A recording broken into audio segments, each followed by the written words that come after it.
Hello and welcome, this is the Quiet Nimbus Reads, and today I'm going to be reading The Lost Heir by Ch.15 Sutherland, and this is Chapter 15.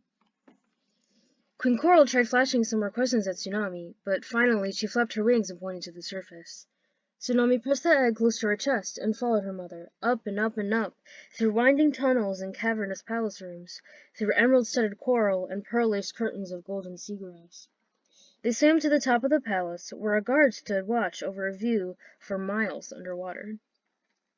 He saluted to the queen, and she swam up past him, toward the gray light overhead, where raindrops pelted the surface of the water. An enemy paddled in her wake, glowing like a pale blue pearl in the dark sea. They emerged into a storm so fierce it almost felt like they hadn't left the water at all. Tsunami faltered in the air, as wind and rain tried to sweep her back into the ocean. The egg was slippery in her talons. "Don't you dare drop it," she hissed to herself. "This way," shouted the queen, making toward the nearest island. A large cave yawned open onto the beach.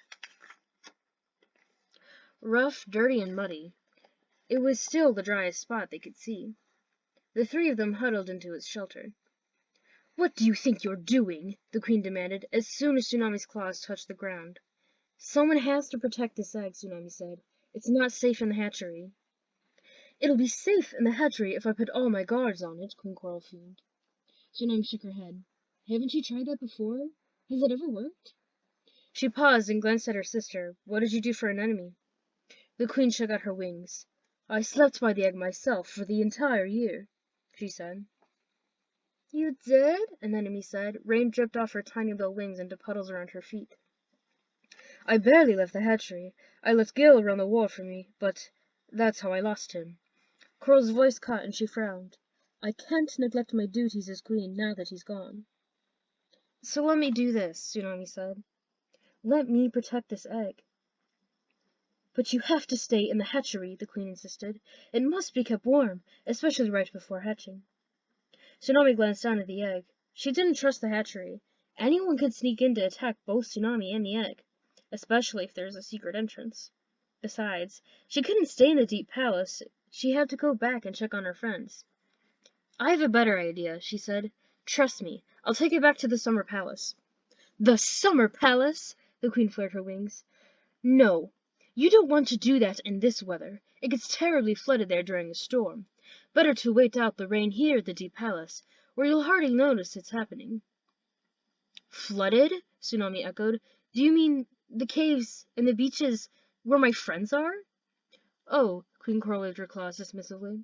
"I'm sure they'll be all right. Can't they swim?" "Not like we can," Tsunami said. "I'm going back to check on them." "With my egg?" Coral growled. "You've tried trusting everyone else," Tsunami said, taking a step back toward the pounding rain outside. "Now trust me. I promise this dragonet will hatch safely." Her heart beat like the thunder in the clouds. Was this, finally, the right thing to do? Was she doing it for the right reasons? Or was she being impulsive again, trying to prove something instead of thinking it through? "I'm doing this for my father. I'm doing this to make up for all my mistakes. And I'm doing this to save my little sister. How can that be wrong?" "If anything happens to that egg," Queen Coral hissed, "I'll lose 2 daughters that day." So much for being a special princess. "I need a harness for it," Tsunami said, looking her mother in the eye. "See, I'm not afraid of you. Maybe you should think about how your next queen will come to power before you start threatening me." "The harness they were making for the dragonets," an enemy piped up. "One of those should work." "How will you get them back to the palace?" Coral demanded. "You don't know the way, and my court is staying here with me." "I'll find it," Tsunami said, but a nervous shiver went through her wings. She did not want to be wandering the ocean alone during a storm, especially when her friends needed her. If Riptide is still out there, please let Riptide still be out there. "Wait," she said as the queen started for the entrance. "I have a question." Tortoise pointed at Shark while she was dying. What was she saying as he... Oh, excuse me. Was she saying he attacked the egg? Coral flared her wings, looking shocked. "Certainly not," she said. "My own brother! He wouldn't dare." "She wasn't saying he killed the egg," the enemy agreed. "She said he'd given her permission to leave her post. He brought her an octopus to eat." "The fool!" Coral gnashed her teeth. "I've told Shark a million times that vigilance Vigilance is the only way to protect the eggs. If that means going days without eating, then that is what my trusted counselor must do. He's too soft with them. Right, Tsunami thought. Soft is definitely how I describe Shark. Well, Tortoise didn't think anything could happen, Anemone said. Not while she was right inside the door, and only if only away from the egg for a few moments. Why didn't she stay with the egg to eat? Tsunami asked. Nobody eats inside the royal hatchery, Anemone said, primly. It's a pristine hatching place designed for royal dragonets, and if you get blood in the water, sharks will try to find their way in. Regular sharks who eat dragonets and eggs, that is. Hatcheries other than the royal hatchery get attacked by them all the time. Tsunami shook her head. She couldn't help feeling like following all these rules was only helping the assassin. And it was pretty convenient that Shark had set Tortoise up like that, not to mention giving himself a chance to sneak in and kill the dragonet. She shook out her wings. Take me to the harness, she said. Queen Coral reached toward the egg, then stopped herself. She gave Tsunami another hard look and led the way out into the storm. This time they swam down through the murky, churning water and around to the back entrance of the palace. The queen burst into a room that seemed to be a workshop where small seawings crouched over seagrass, weavings, and marble carvings. Tsunami paused as her mother thundered to the far end of the room. She lifted one of the weavings in her claws and realized it was made of the same material as the harness. Rubbery, stretchy, and waterproof. Only these were woven in colors not clear like the harness. Queen Coral flared her stripes angrily at the dragon, who had frozen over a marble carving. He hurried back into the room and returned with the tiny harness flopping in his talons. Coral pointed at Tsunami, and he took it over to her. This dragon was old, she noticed, and shaking with fear as he tried to fit the straps around Tsunami's neck and shoulders. They flapped loosely, as it was meant for Coral, and was too big for her. And of course the smaller harness was supposed to fit a little dragonet, with limbs and a tail, not a smooth round egg.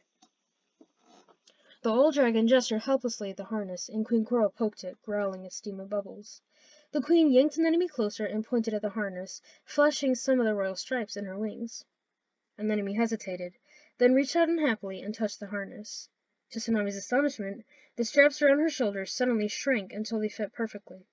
The other webs snaked and wove closer until the egg was securely bound to her chest. She grabbed Anemone's talon. Her sister felt cold and really hard to the touch, and her eyes were out of focus. Tsunami shook her, and Anemone blinked until she was looking at Tsunami. What? Tsunami flashed the stripes on her snout. Anemone shook her head and made a circular gesture. Not right now. We'll finish later. Tsunami wanted to know more, but the gesture reminded her of Shark and her friends. She had to get back to them. Protecting this egg was important, but watching out for the other 4 dragonets had been her first duty her whole life. She bowed politely at the queen and the old harness maker, then swam out of the palace and back through the gardens she'd seen on their way in. She wasn't going unnoticed now. Everywhere she passed, seawings stopped to stare, then lit up their wings and hurried conversations after she went by. She could sense them pointing at the egg. She wasn't sure if they knew she was the missing princess, or if they only knew she'd volunteered for the suicide mission of saving the queen's last female dragonet. She remembered swimming into the canyon, so she climbed out and swam around the bend in the coral reef. The deep palace disappeared behind her, and the wide dark ocean yawned in front of her. All right, you asked for this. Now what? And that is the end of Chapter 15. Once again, this is The Lost Heir. It's the second book in the Wings of Fire series by Timothy T. Sutherland. Have a great day.